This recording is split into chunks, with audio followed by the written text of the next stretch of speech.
Bueno, muy bien. En línea está Romina De Luca, que es investigadora, docente e integrante del CEIS. Es el Centro de Estudios e Investigación en Ciencias Sociales. Ella es doctora en Historia, es docente de la UBA y directora de este grupo de investigación de Historia de la Educación Argentina. Ella escribió en 2008 un libro que se llama, mira María, a ver, Brutos y Baratos. Wow.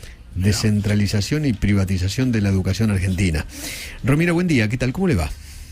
¿Qué tal? Buen día, Eduardo. ¿Cómo le va a usted? Bien, bueno, un saludo al equipo y a la audiencia. Escribía Romina Peiró en Infobae una nota acerca de lo que usted decía.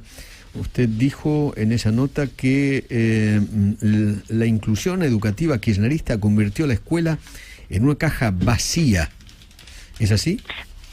Sí, en un punto lo que queremos pensar tiene que ver con cómo se expresan los problemas educativos, que obviamente lo que ocurre en la escuela, digamos, es el reflejo y el correlato de lo que pasa a nivel social, ¿no? Es decir, digamos, tenemos que pensar que tenemos una escuela en una sociedad que tiene a la mitad de su población en condiciones de pobreza, a 7 de cada 10 niñas y niños en condiciones de pobreza, 5 millones de trabajadores informales, entre desocupados abiertos y subocupados, si hacemos las cuentas llegamos al 30% de la población, ergo, esa es la estructura sobre la cual se monta esta escuela. En relación a lo que usted me preguntaba, efectivamente lo que intentamos reflexionar tiene que ver con cómo, digamos, en particular el kirchnerismo es un salto, ¿sí?, cualitativo en profundizar una serie de problemas de larga data que tiene el sistema educativo, pero en lugar de pensar cómo resolvemos esos problemas, lo que se hace es encubrirlos, ¿no? Y si pensamos en términos más generales, ¿no? Buena parte de aspectos que vimos que en la pandemia se introdujeron sobre el sistema educativo a propósito de la emergencia que transitaron las escuelas sin ningún tipo de recurso, bueno, son recetas, sí, que vienen para quedarse en el sistema educativo, por ejemplo, ¿no? La modificación de los regímenes académicos, las calificaciones valorativas, la introducción de la promoción automática, los escuchaba cuando leía los títulos de los diarios, el caso de Formosa, digamos, la promoción con hasta 19 materias, en caso de Chaco, la eliminación de la repitencia, etcétera, etcétera, ¿no? Entonces, efectivamente hay un discurso de que estamos transformando la escuela para hacerla más inclusiva y en realidad estamos convirtiendo la escuela en un espacio, digamos, en donde se apunta a que haya inclusión, permanencia y promoción, pero no solo la escuela no logra garantizar eso, quiero decir, de cada 10 estudiantes que arrancan la escuela secundaria,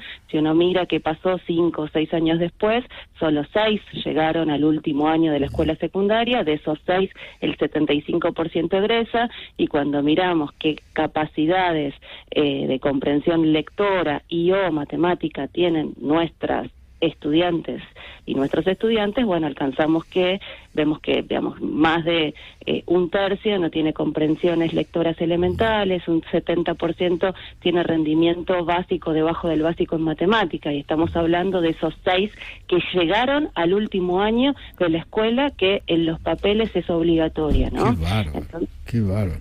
O sea, básicamente el colegio primario y secundario hace a los chicos brutos, básicamente. Los lleva a la facultad brutos, a esos pocos que llegan.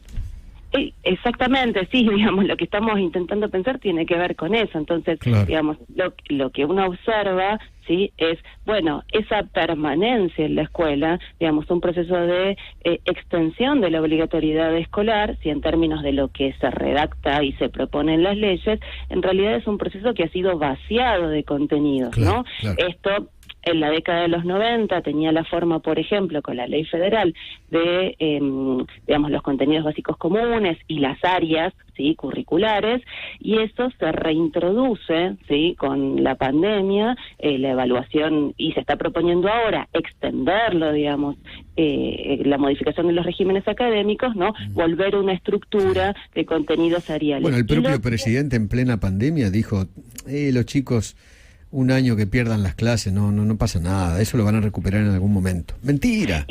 Mentira. Claro, el problema es que si uno no modifica las condiciones materiales de la escuela para poder apuntalar ese proceso y supone que, bueno, yo mantengo las condiciones igual, digamos, de trabajo en el aula, tenemos docentes desocupados que podrían haber sido incorporados durante la pandemia o para apuntalar la personalización de la enseñanza, que es algo que se propone, digamos, las distintas reformas, y eso objetivamente no ocurre. Ya no hablemos de las condiciones en las cuales están las escuelas, de la carencia de recursos materiales para trabajar en el aula. Entonces, doctora, perdón, ¿usted cree que el kirchnerismo tiene un plan para hacer de los chicos brutos? A ver, yo creo que la política educativa que se implementó efectivamente, digamos, está centrada en maquillar un problema en lugar de resolver un problema. Pero quiero decir, el kirchnerismo y hoy el albertismo, si es que existe algo, digamos, bajo esa figura, digamos, lo que hace es acentuar un problema y, digamos, adornarlo con discurso pedagógico en clave, digamos, freiriana, ¿no? Como para decir algo que a lo mejor se entiende, pero no, y se acentúa ese problema, se agrava, porque se encubre, porque se adorna, porque no se resuelve, pero lo cierto es que los problemas del sistema educativo son de larga data, no podemos decir ni que la pandemia creó esta situación, ni que los 12 años, y contando a partir, digamos, del 2019, del kirchnerismo, provocaron esto. El macrismo inclusive, digamos, también, digamos, se inscribió en la misma dirección, en términos de política educativa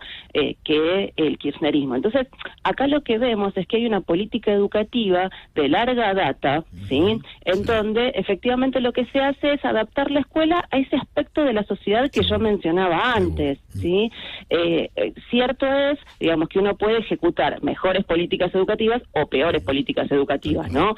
Eso está claro, y por eso quiero decir, hay una responsabilidad política, porque no es lo mismo decir, bueno, a ver, yo encuentro este problema y voy a resolverlo, que decir la evaluación es un estigma, o digamos, bueno, no sé, lo que muestran las pruebas PISA, como dijo en su momento el ministro Silvioni, son las pruebas del imperialismo, no tiene nada que ver con lo que ocurre en la vida educativa. Bueno, tus pruebas nacionales mostraban lo mismo, entonces quiero decir, ¿no? Responsabilidad política hay. Romina, le agradezco infinitamente, fue muy amable. Gracias a usted, Eduardo. Romina De Luca.